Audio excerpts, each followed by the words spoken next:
Olá, eu sou a Mônica e hoje eu trago mais um estudo bíblico.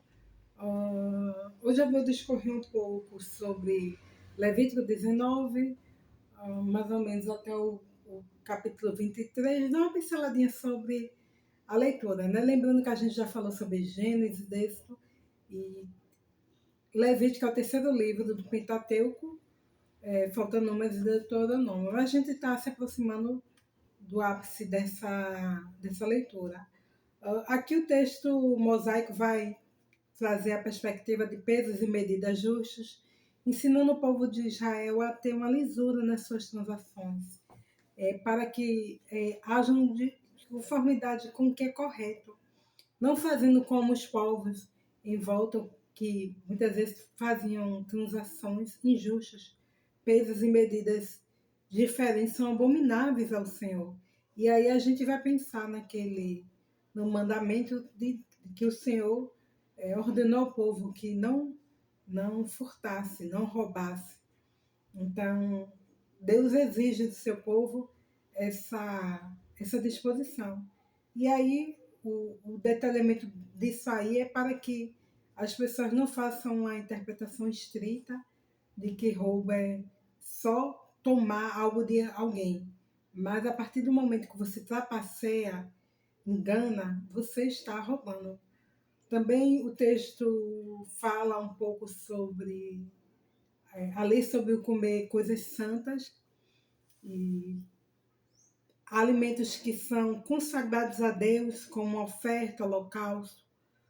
Existiu o quinhão dos sacerdotes, mas existiam ressalvas, limitações em relação a comer esse tipo de comida.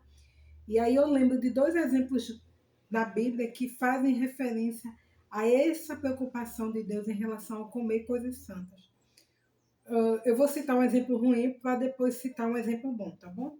A gente vai lembrar que lá na frente, quando Samuel era menino, estava a tutela de Eli, Deus fala através de Samuel, a Samuel em sonhos, e diz o que vai acontecer, que o povo de Israel vai perder a batalha, vai acontecer algo com a arca, e que Deus traz juízo à família de Eli, pois os seus filhos pecam, e com isso faz com que Deus não receba as ofertas do povo, os sacrifícios, as expiações. Abiú e Nadab, eu acho que são eles, o nome é assim.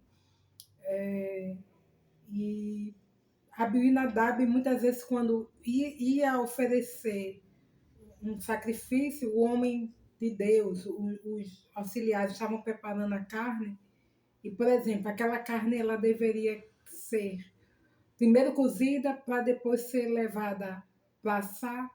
Eles não aceitavam, por exemplo. Ele ia lá com um garfo e tirava aquela carne, dizendo: não, eu quero a carne assada, porque a partir do cozimento já perde aquele sabor, né, de carne tostada. E isso era mal diante de Deus, porque através disso Deus não recebia, não dava o perdão às pessoas por causa dessas falhas no rito. Também eles faziam outras coisas, práticas erradas, como dormir com as mulheres que serviam lá próximo, com o pecado de prostituição, adultério. Então,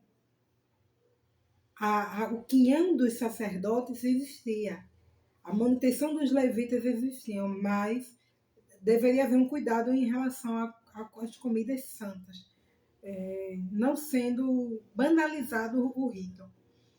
Lá na frente a gente vai ver Davi, num dado momento vindo de uma guerra, e ele chega na casa de Deus com os homens famintos. E aí a Bíblia fala que ele come os pães da proposição, né, da ceia. Não caberia a ele fazer isso, comer. Mas aí existe um perdão em relação àquilo pela necessidade dele alimentar-se, para que não morresse de fome. Então foi uma atitude extrema de Davi, mas que Deus não imputou sobre ele grande pecado, né? Aí a gente vê uma necessidade alimentar vital para a manutenção da vida com Davi e Abiú e Nadab errando sem ser necessariamente uma necessidade vital. para a manutenção da vida, simplesmente por capricho, próprio interesse, desprezando as coisas de Deus para o seu próprio bel prazer. O texto de Levítico continua falando sobre a importância de observar-se o sábado, a Páscoa, a festa das primícias.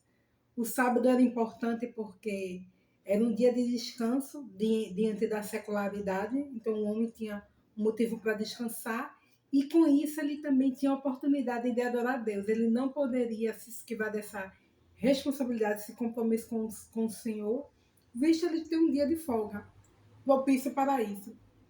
A Páscoa é a primeira Páscoa que lembra a morte dos primogênitos no Egito, a saída do povo de Israel da escravidão de 400 anos que Faraó impôs sobre o povo de Deus. E as primícias envolve tudo aquilo que abre a madre, a importância de se separar tudo que for de primícia, dar o seu melhor ao Senhor. Existem outras disposições sobre outras festas, outras observações no texto de Levítico, mas basicamente são essas que eu queria elencar. E é isso. Quem quiser comentar, fica à vontade. Se você não é inscrito no meu canal, me apoie, se inscreva. E se você conhece alguém que gosta de conteúdo de fé, compartilhe com essa pessoa esse vídeo. O meu objetivo é crescer na plataforma e, quem sabe, conseguir uma parceria cristã, tá bom? Com a editora cristã. Eu sou a Mônica e graça e paz. Até a próxima. Tchau, pessoal.